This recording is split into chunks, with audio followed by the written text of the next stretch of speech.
Welcome to Home Cinema and Tech Review. In this video, I am quite excited to share with you. This is probably one of the smallest PCs with the highest end of CPUs and GPU combination, if you're calling the APU as a dedicated GPU. But basically, this is Ryzen 9 8945HS. So with 32 gigabytes of RAM and 2 terabytes of M.2 fastest hard drive, this is a true beast, size of, palm of my hand. But I want to show you something side by side. This is an Xbox Series X controller, and it's smaller than controller. This is a 400 grams of PC, and it has 4 display ports, 2 HDMIs and 2 Type-C. So you can connect 4 monitors to this one. What's more interesting, we can call it mini PC, okay?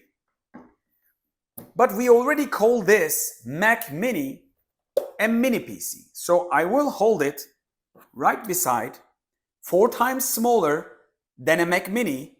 So what are we going to call this? This is not a mini anymore. I think this is Pico or something else. So this is 4 times smaller than a Mac Mini.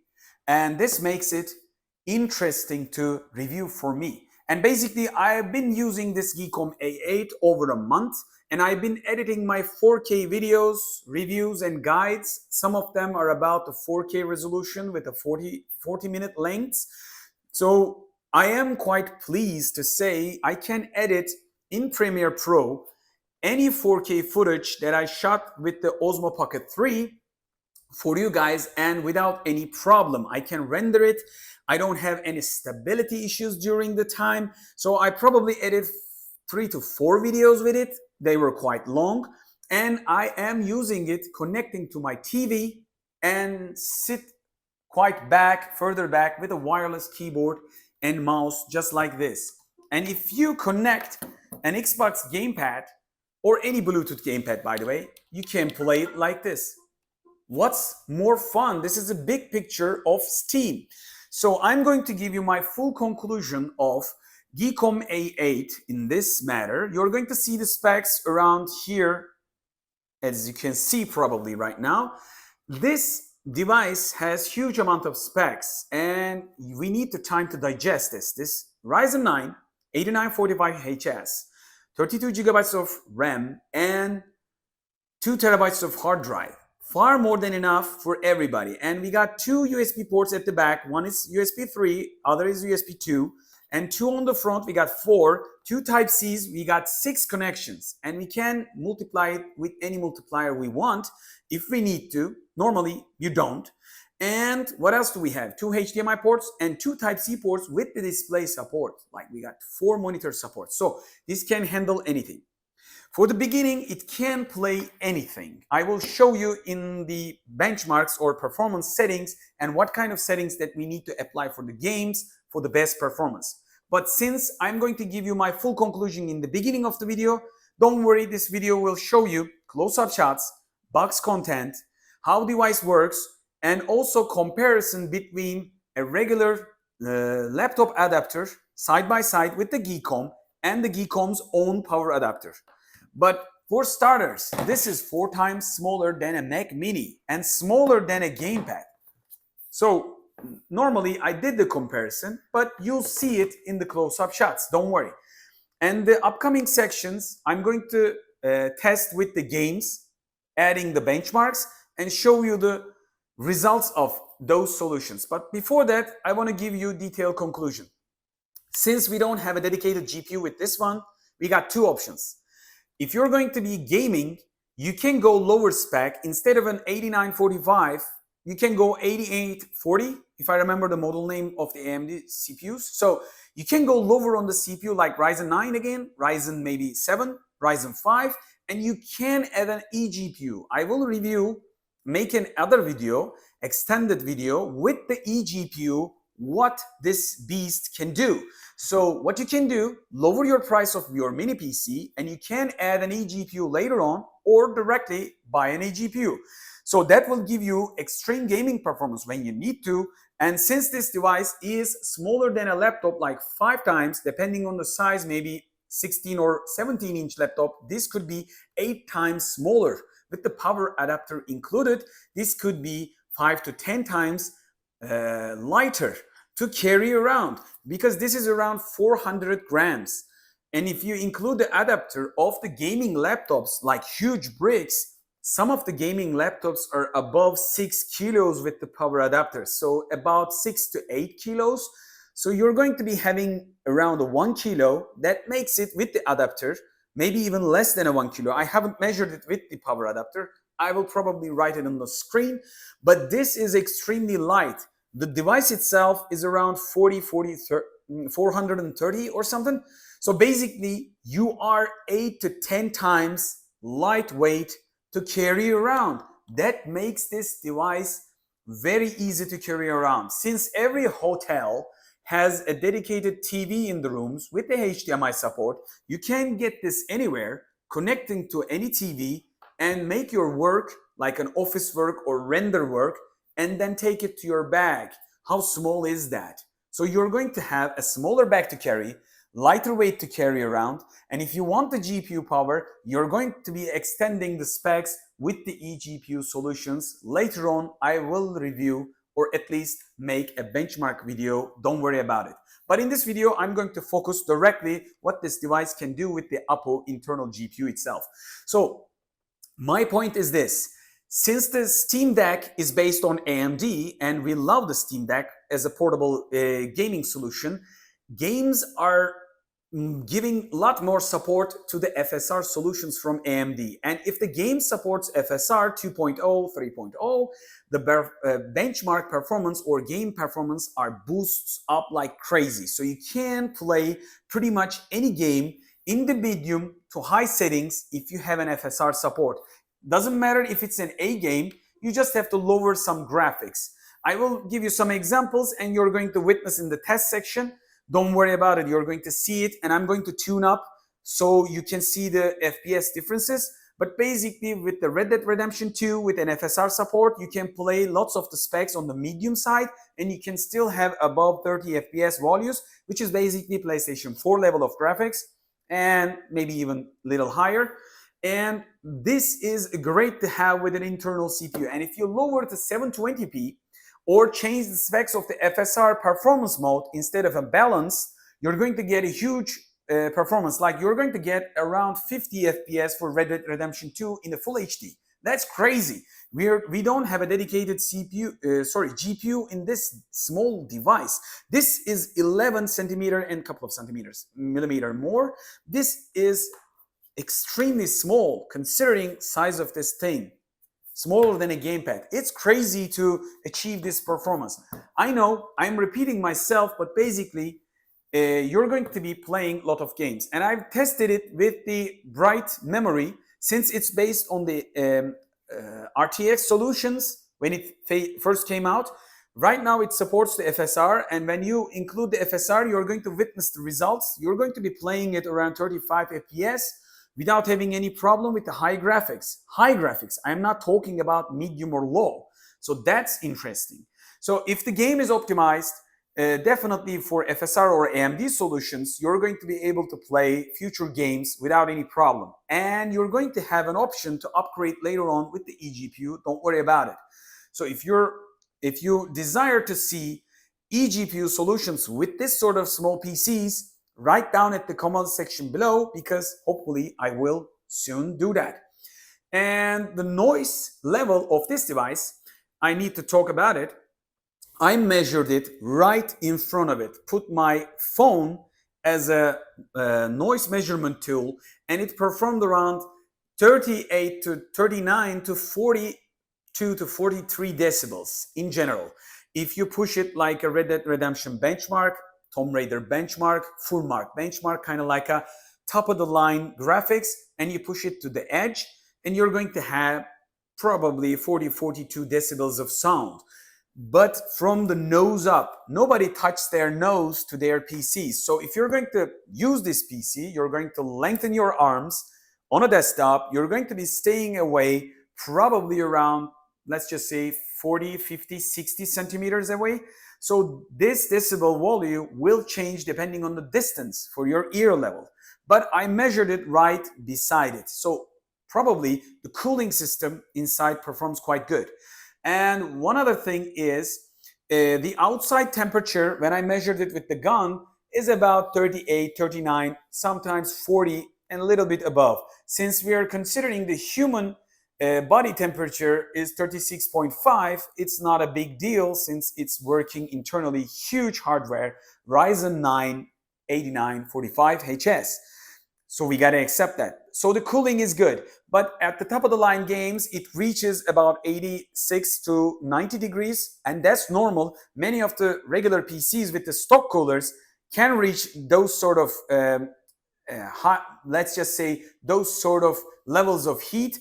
So don't worry about it when you see around 80 degrees. Thermal throttling will happen along the way, so CPU will adjust, and no stability issues I've overcome in the 1 month, maybe even overuse with my long Premiere video renders, After Effects trackings, and pushing this device at its edge.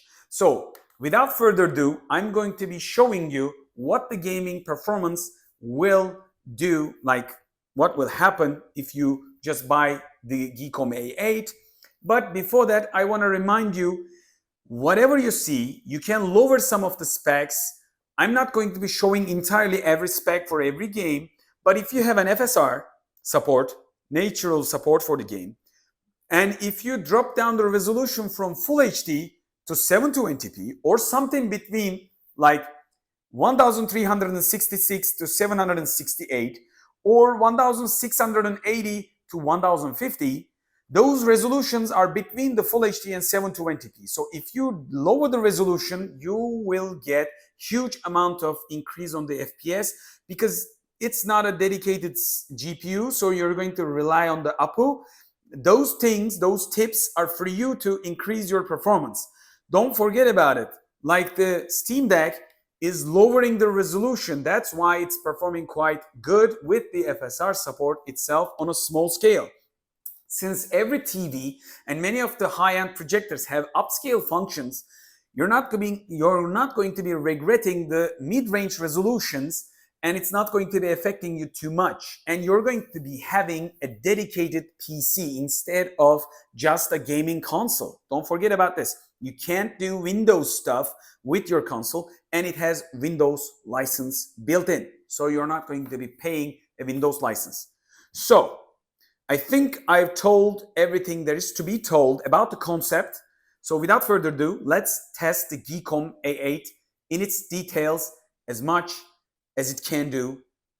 And I will probably later on shoot another dedicated video why I think this concept suits perfectly for right beside a TV multimedia solution instead of a smart box like Android box, Amazon dongle, Google dongles, or Apple TV, or the potential downsides, because there are lots of cheaper Intel N97, N95, N100, N200 kind of like Intel cheaper solutions, or you can go Ryzen 3 with lower specs. You can play anything as a multimedia, but that's another topic. So we're going to be diving deep on the Geekom A8 gaming performance.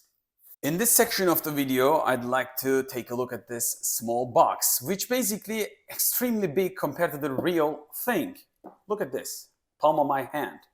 Just wait a while, this box is huge compared to the actual product. We got Geekom A8 logo here as I move the box, and if I come here, you see the glowing logo again.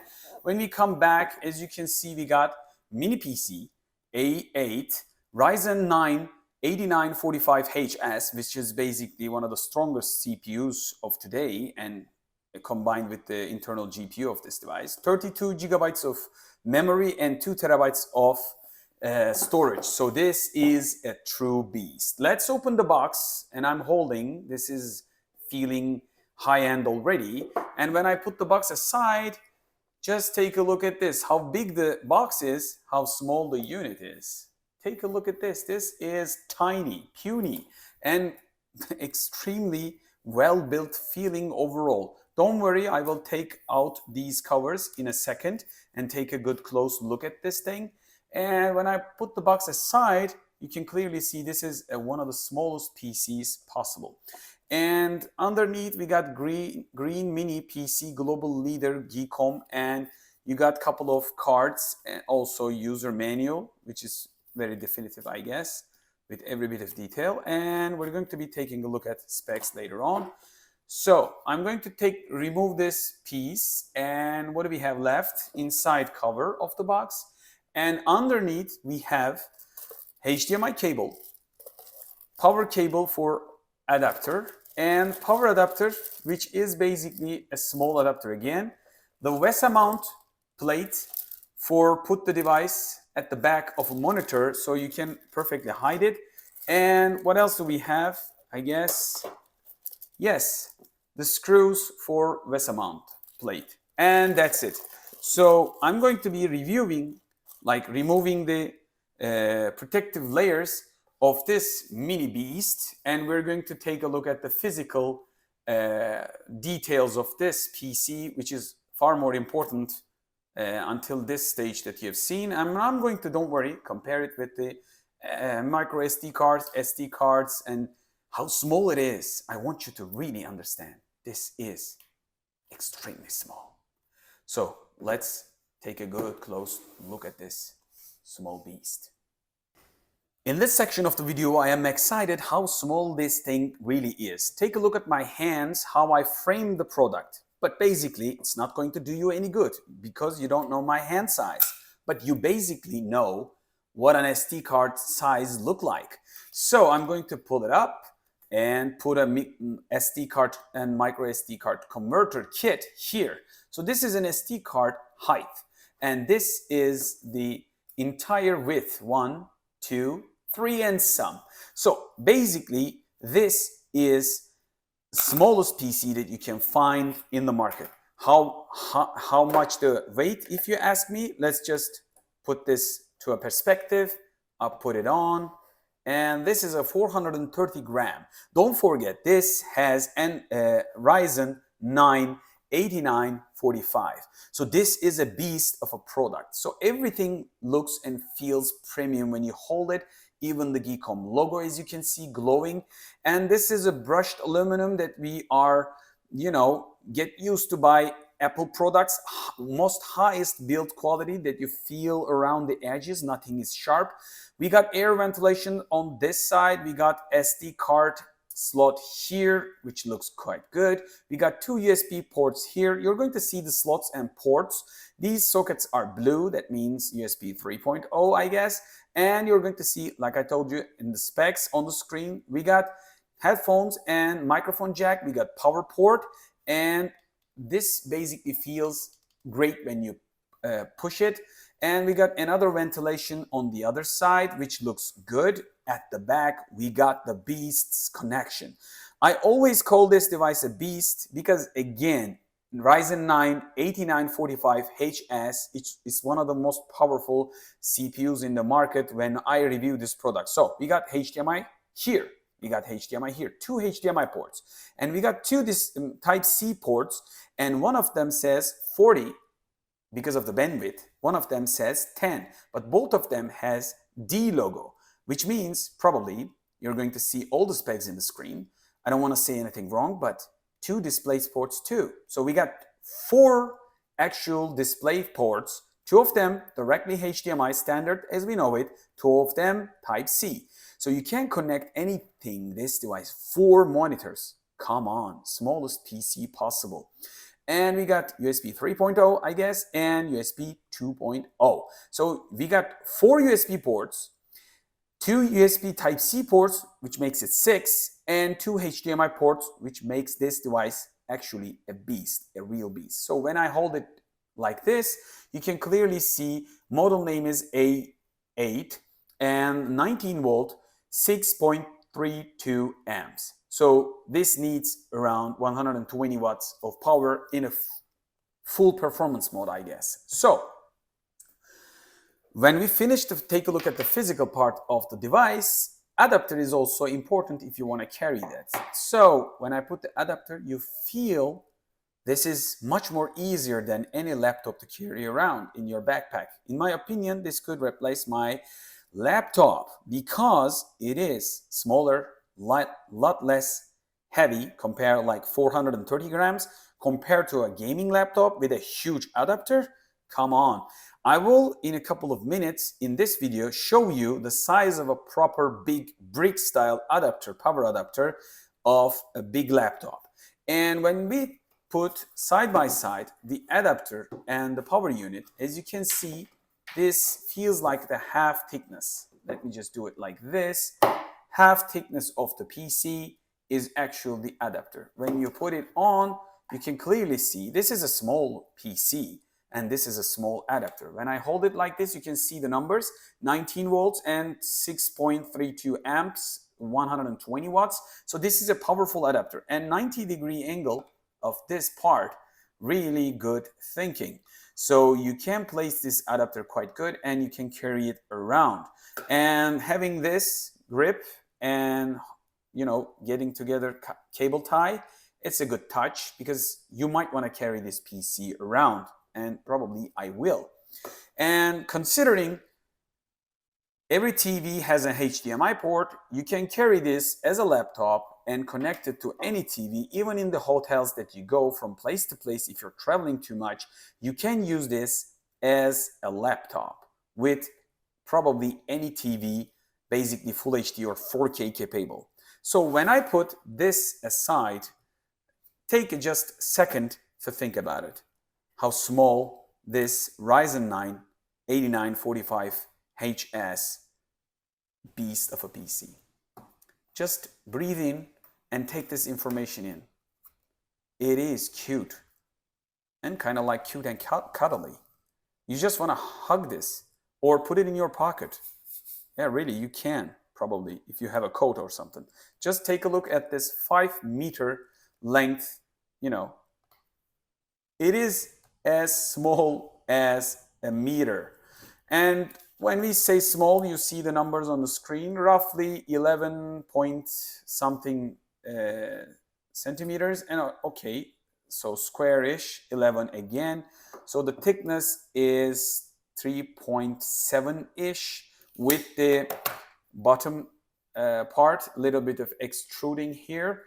But basically the air ventilation from both sides and coming hot air, I think, before the detailed test is coming this direction. This has very good cooling and also very premium feel every way you touch, and no extrusion, no sharp edges. This feels and built like a tank. So physical part is over. Let's test this and use this.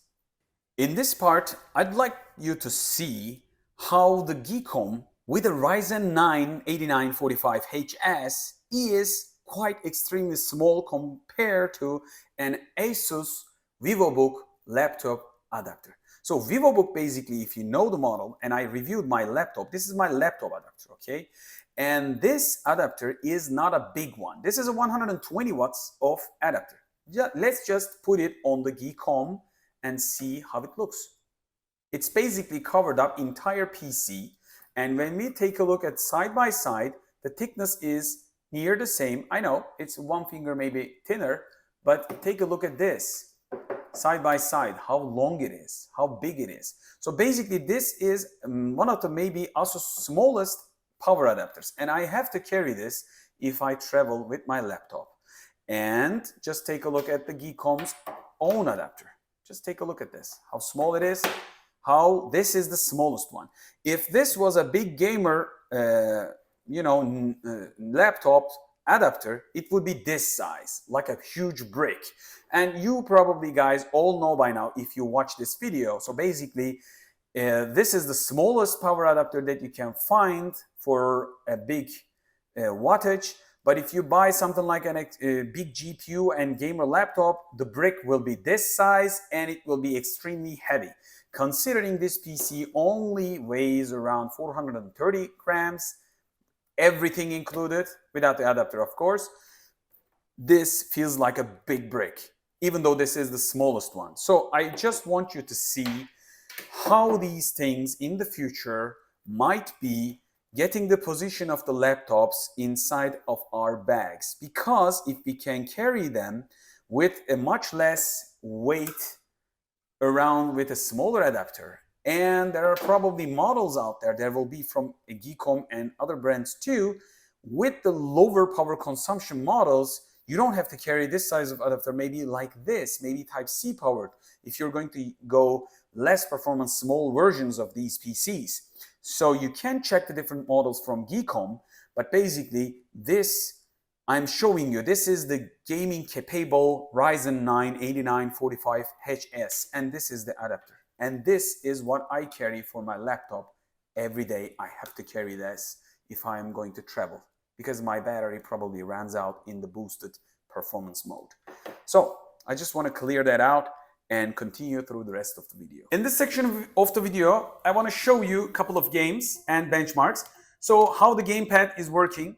As you can see in the big picture mode, I think it's great, awesome to see. So you can play casual games with the Red Dead Redemption 2 Tombraider style, maybe even racing games, which I will show you with the gamepad. So let's start with the Bright Infinite.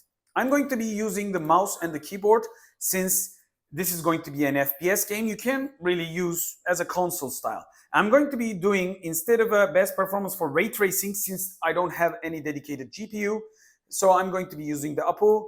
So it can ask me each time because I can add eGPU later on. I don't want to kill that setting. Let's start how this thing works with the internal GPU of 780M inside of it. So this is the MSI Afterburner, and you're going to see the entire section of the CPUs, all the cores. We got 8 cores and artificially cores or multi-threads of, another 8. So we got 16 different core styles, and you're going to see the loads of them. And this is the memory usage, and this is the GPU, as you can see. So let's start. Noise is also open, like probably mid-range from the monitor. So go to the picture settings, video settings. We got full HD, full screen. Brightness is in the middle. I can push it a little up. I'm checking the screen. I want to push the brightness just for you to see. Normally I don't play like that. VSync is off. I don't want any limitation of the hertz level of the monitor. And frame rate is unlimited. And what else do we have? Texture quality, highest. Anisotropic is trilinear. The only thing that I made it trilinear, you can put it probably higher, but I want to stay here. The shadow quality is medium, medium, medium standard. So some of the as you can see, texture quality is highest, and motion blur is on the standard. Particle lightning, depth of field is in the medium, and as you can see, ray tracing is not an option here. It's grayed out. And FSR 2.0, 2.2 is open. Super resolution is in the balanced. I can do it performance, but I'm going to show you the balanced one because we don't need anything higher than that. So without further ado, let's continue. So I can show you some of the FPS values. I'm going to jump up and down just like a real gameplay. This is not going to be the benchmark. Later on, I can benchmark it for you. But the benchmark of this, I guess, not optimized for the FSR. So because it was early and dedicated to NVIDIA. So let's start. So I got 57 FPS.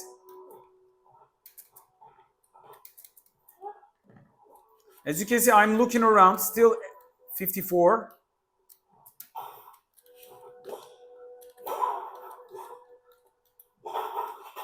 I'm not a good gamer on these conditions, but because I am, as you can see,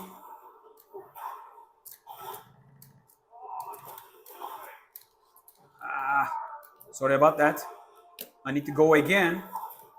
By the way, action has started. My FPS is fixed. No drop there. 49, that's not a bad stuff. Since some of the settings are high. FSR in the balance, not in the performance mode.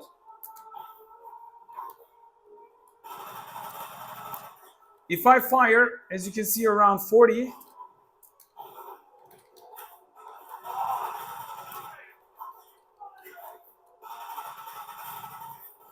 $37, that's not a bad volume. So if I jump up and down, as you can see, I got some slowing, but considering what we have,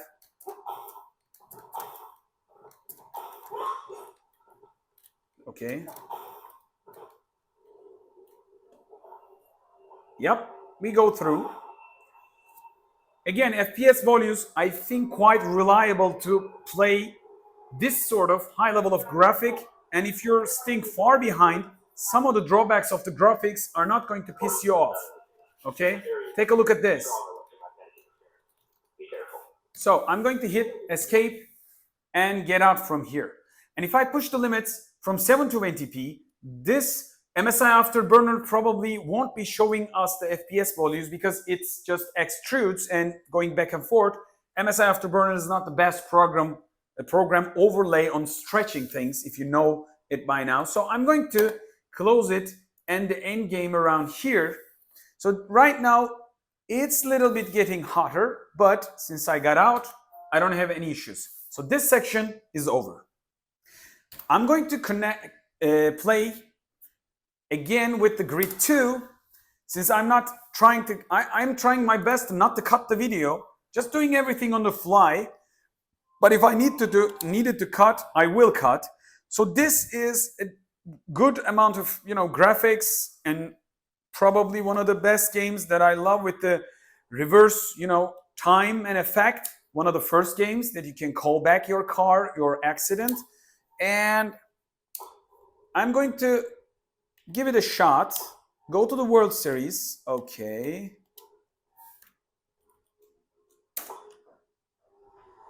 My gamepad has some problems since the kids drop it down. Some of the things are just moving around automatically. It's not ideal. Sometimes it does. So let's go to the graphics and options to show you before continuing.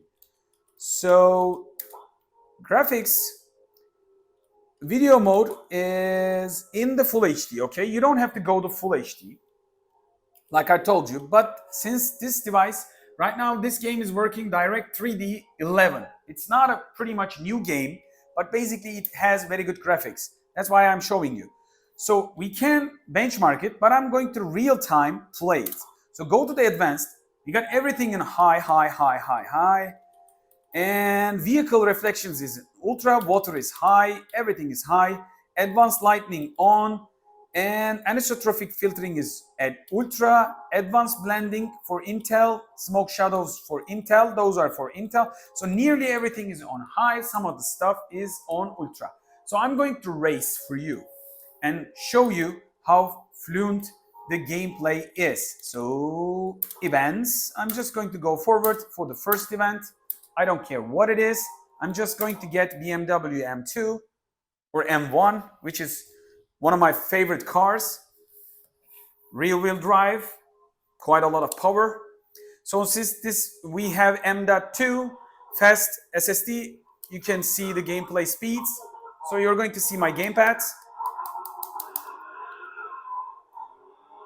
As you can see, we got over 80 FPS values here. And I'm going to drift for you some to make it more difficult for solution. Let's just go back.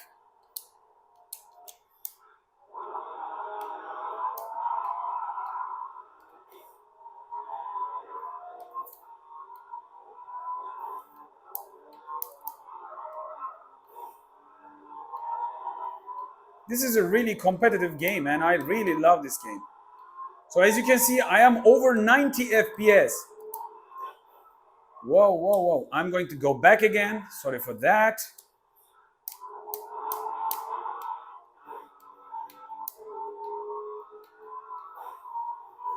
You will enjoy this game in any kind of like projector or TV setup.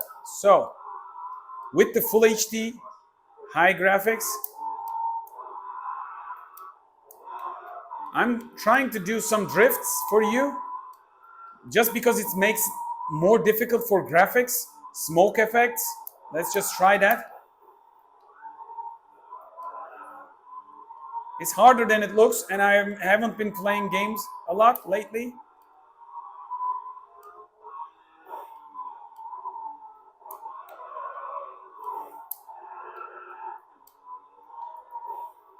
Older BMW against newer one. So best driver wins. So as you can see, this section has took a lot of things. I can also make everything, let's just try to do everything on a graphic level ultra, okay? I'm going to go here, make it ultra. Whatever goes ultra, I'm going to be pushing that in the ultra settings. Okay. Whatever else. Okay, go back, go back, go back. Since everything is ultra right now, the FPS is still about 90, okay? The particles, details, textures, reflections, glow. And again, still I am around 100 FPS. And the damage is on.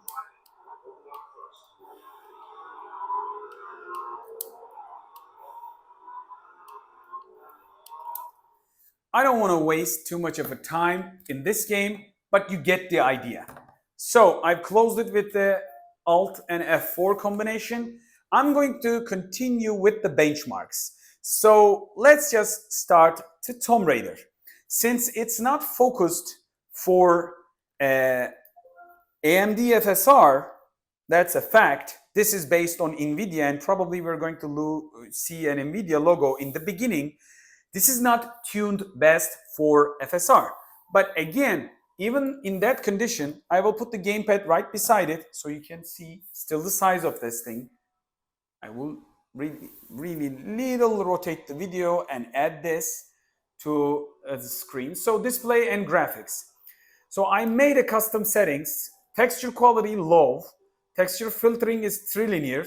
Since it has a lot of detail in the forest, pushing the limits of the graphics without an FSR optimization of the Tombraider, push the limits. So trilinear, shadow quality normal, ray trace shadow will kill our performance. We don't have a dedicated NVIDIA, but once we do with external eGPU, we can try that later on in the upcoming videos. Depth of field is normal, level of detail is low, tessellation is on, so we got depth. We can close it, and we got high level of performance, but I'm not going to do that. Bloom, motion blur, screen reflections. Pure hair is low. That's about the Lara Croft's hair, I guess. And it has performance, but volumetric brightening, when you close it, as you can see, everything drops down and it increases the performance huge. Since this is a shadow of Tombraider, a lot of the effects are about lights. As you can see on the screen, I will open up. As you can see, smoke and detail. This is a must. You can't kill it for this game. Lens flare and screen effects are on. Resolution is something between Full HD and 720p. Like I mentioned probably in the conclusion, 1366 to 768. But you can also do something like 1600 or 1680 to 1050. So you can go higher, but I'm going to use 1366 to 768, which is a sweet spot, and you won't be noticing that much of an issue. Like I told you, since many of the TVs has upscales, and I am using 90% with TVs, and if you're going to use it with a monitor, this resolution could be acceptable. Sizes up to 24 inch. Above the 24, you can realize because you're closer to the monitors. And if the games are supporting FSR, you can probably add edge correction later on. But we are above 50 FPS with a Tombraider. With lightning effects, light effects, depth of field, and smoke effects are on. People are increasing and FPS is going a little lower, but this is no issue. This is only an APU with a palm of my hand, smaller than a gamepad. Let's just remember this. Remember this, because this is truly important. Look at the size of this thing. Just as a small mouse, because this is a small mouse, not even a gaming mouse. This is basically smaller than a gaming mouse. So you might be thinking like, hey, why the CPU is not under load? Because we couldn't push the settings of the graphics at the highest settings and increase the amount of memory that is being used by the GPU. Because if we do, APU gets its limits, that's why. And I am shooting this video 24p. And if you're wondering why some of the graphics are jagged, it's giving more FPS, but camera is recording 24p. I want my video size to be smaller. This is not a gaming review. If that was the condition, if that was only focused on the benchmarking, I would have shot this video at 60p. But again, we don't have any problem on the FPS above 40 in general.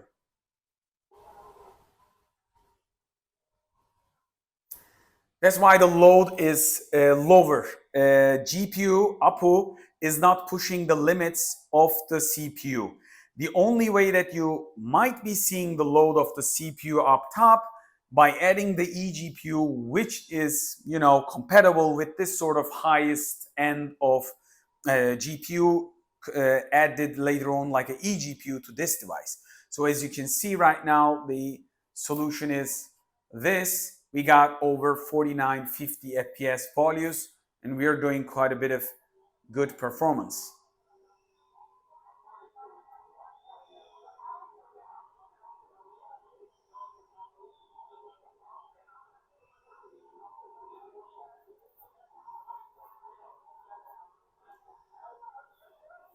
Some pixels along happening around here. I'm not sure why, but it's not about the heat levels of this device. It's not hot, as you can see. It's probably about the game and the add-ons, maybe about resolution changes we have done. It could be also about MSI afterburners, but I haven't seen it with my real gameplay without the MSI afterburner or like lowering the resolutions. I didn't have any issue like that, so it's not an issue if you just put your eyes on that side. Don't worry about it. So the result is 48 FPS. So if you higher the resolution, you're probably, if you go full HD, you're going to be getting about 32. With this low setting, some of the things are low, but this game has, you know, not a proper FSR settings. So if you have a proper FSR support, and I will show you that, you're going to get a good result. You don't have to go low on the resolution. You can put resolution high and some of the picture qualities on the low settings, but instead of that, I would prefer 720p with a decent graphics instead of a higher resolution, lower graphics. So Red Dead Redemption 2 is a well-optimized game based on FSR support. So let's just wait a while. Rockstar always trying to check the licensing, I guess. So in this section, I'm not going to be playing games. I'm going to be directly doing the benchmark, because if I do gameplay, it will take longer time and my camera battery is running out. So I am explaining some of the stuff. Some of the stuff could be bothering people. Write down at the comment section below. If you want non-commentary gaming performance, I can do shorter videos, but I want to explain some stuff for people that don't know the settings, specs, and if you're just a casual PC user or in this sort of thing, into this sort of things. So resolution that I chose is Full HD. Refresh rate is 60 because of this monitor. It's not a gaming monitor, I guess. And the VSync is off. I don't want anything to limit like the 60 to the FPS values that we have. Triple buffering is on. And the quality preset is custom by me. Nearly everything is medium, okay? The anisotropic filtering is 2x. You can go higher, but I am keeping it here. Lighting quality is medium. I don't go low, as you can see, okay? Everything is shadow quality, everything. The FSR2 is in the balance mode, not even the performance mode. Take a good count of that because it's important. If I push to the performance mode, we can increase, and I might try it for you, but this is a full HD test. You're going to see about that. And the rest of it, as you can see, medium, medium, medium. Grass shadows is medium, soft shadows, particle lightning. This could go low and increase the performance huge. If you're going to play the game later on with a lot of people, maybe online later on, you might consider some of them lowering them, but I don't care. I kept everything nearly medium. The only thing is about to go low, parallax occlusion mapping quality. That's about it. So rest of that, TAA sharpening is right now in the none mode. So you can lower the resolution and add TAA corner sharpening. It could be an option. And we can maybe, if I have a battery enough, I can try that. So we're going to have the test. And while it tests, I'm going to give my commentary. You might be thinking again why the memory is not spent much. If you increase the settings from medium to high, high to ultra, and you're going to push the limits of the video memory, but when you do that, the Oppo cannot handle that. That's why, since we are medium and some of the things are low, most of the things are medium, we're not going to be pushing the limits of the GPU memory or internal memory of system. Since we got 32 gigabytes of memory, default settings is 16 gigabytes for the GPU, 16 gigabytes for the system. As you can see, we are above 45 FPS in general for the first test. Don't forget, this is the balanced FSR and the Full HD. We didn't even lower the resolution to something between 720p to Full HD. If we do that, we will get above 50.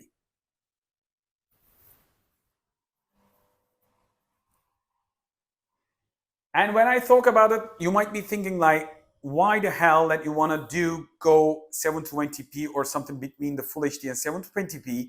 Let's consider Xbox Series S sometime dropped the resolution lower than 1440p and sometimes Full HD. Xbox Series X is not in the league of this with the dedicated GPU and high level. So maybe PlayStation 4 Pro could be sort of level like this, or maybe PlayStation 4 directly. So you're going to catch the console level of graphics, console level of gameplay with a console gamepad with a size of 5 or 8 times smaller device that you can carry everywhere.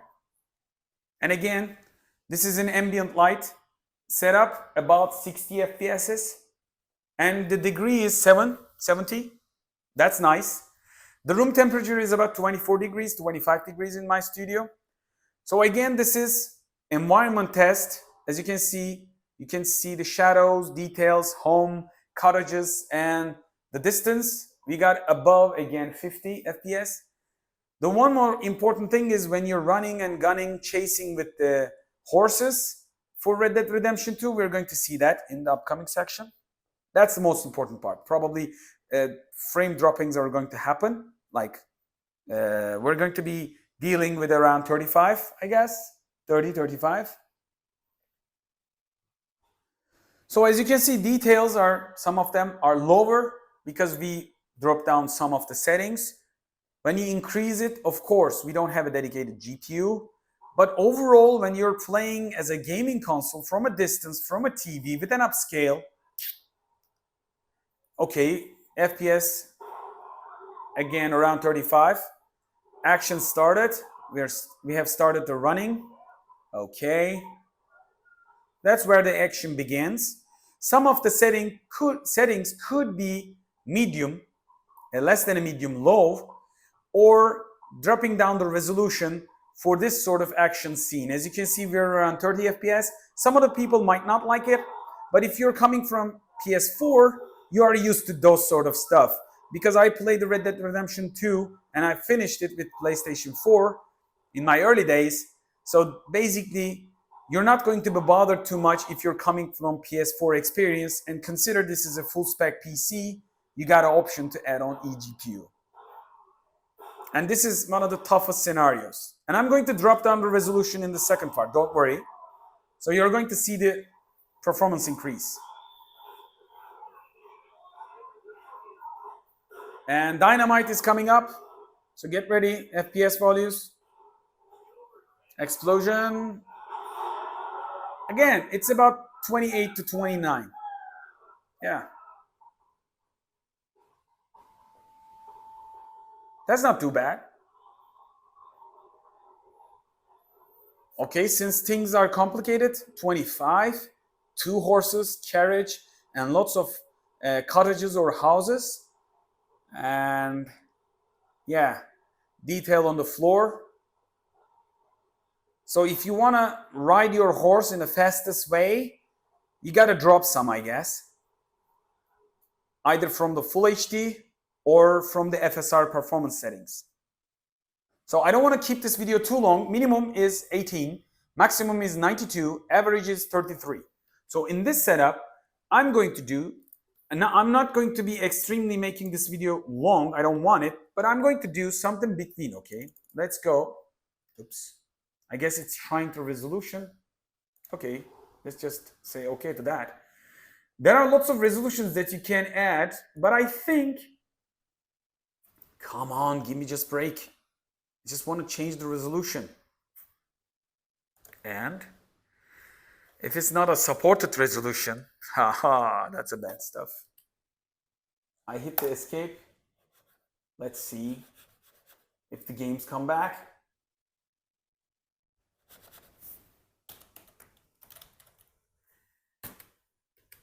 That's the best stuff. Let's hit Windows.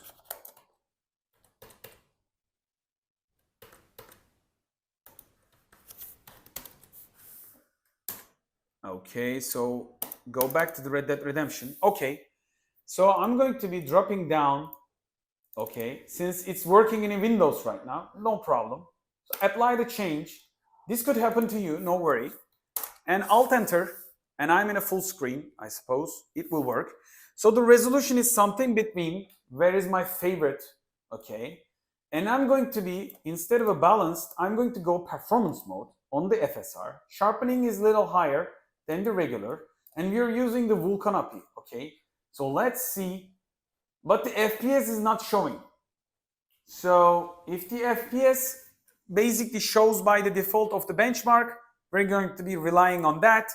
Sorry about the MSI Afterburner. And let's go. Okay. So instead of the beginning, we had, I guess, 50 FPS value. What we will have, I am wondering.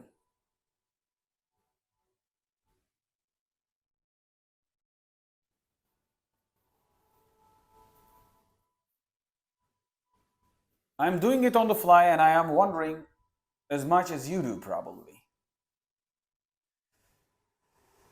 Again, 52, instead of a 52, we got 57, 50, kind of like 56 plus. So basically we got improvements there. Graphics are the same. It doesn't change in my opinion too much. Again, FSR in the performance mode. 58, 59s. I haven't seen that with the last time.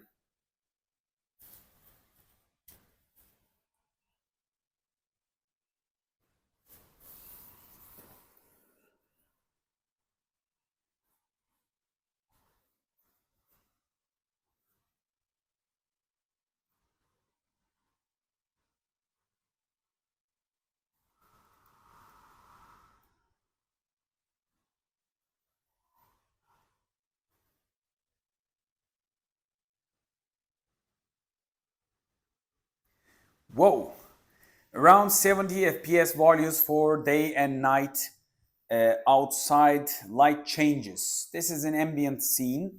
79, 80, 82, 83. These were the numbers, 85 pluses. Whoa, unexpected, 87. Good values there. So resolution adds up a lot of performance. And you could think of something between lower the resolution, add a TAA or FSA if the game supports, so you can edge correct like the PlayStation does. Lower the resolution, correct the edges, and make the feel game as fluent as possible, just like a gaming console. And from a distance, you don't see the difference at all. And with the TVs. So right now we don't have an edge correction, and some of the edges are jagged, I know. So we got 76. So this is a lot of improvement. But we're going to be relying on the last action part, which is probably one of the most important part of this benchmark. There's a lot of performance there. A lot of increase. Let's see when he runs and guns, running and gunning. Whoa, 80 plus, 84, 85. We are running with 60 plus 75 FPS depending on the crowd. And again, with the action, we had 35, we got 60. Instead of a 35 at this stage with the Full HD, we got 60. It's dropping, going back and forth, but it's quite fluent gameplay.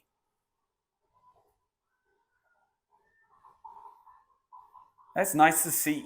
Probably you won't be feeling that much of a lag. I know if you're a gamer with a dedicated gaming GPU, you might be noticing, or if you have PS5, you might be noticing the drops, as I do, but we are getting this performance from this size, only with an internal APU, internal GPU of a Ryzen 9. Geekom A8 does good job here. And we have the value of 83 degrees and it's dropping. So it is also probably thermal throttling. Even that doesn't drop a lot of performance. I love this.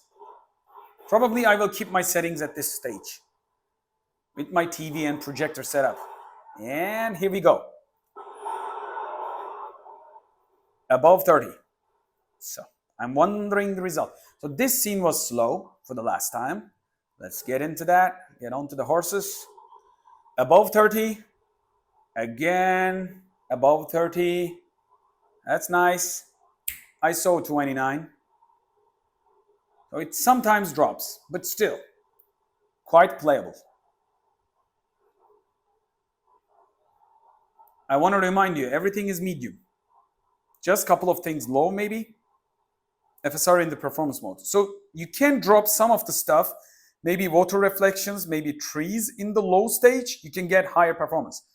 28.7. We are around sweet spot 30, just like a gaming console, PlayStation 4 kind of console or Xbox Series S, without the performance mode. Maximum FPS 91 and average 46. I think this is more than enough to explain what this beast can do without a dedicated eGPU. And if you're wondering, give a lot of thumbs up and subscribe to this channel for more content and write down your questions.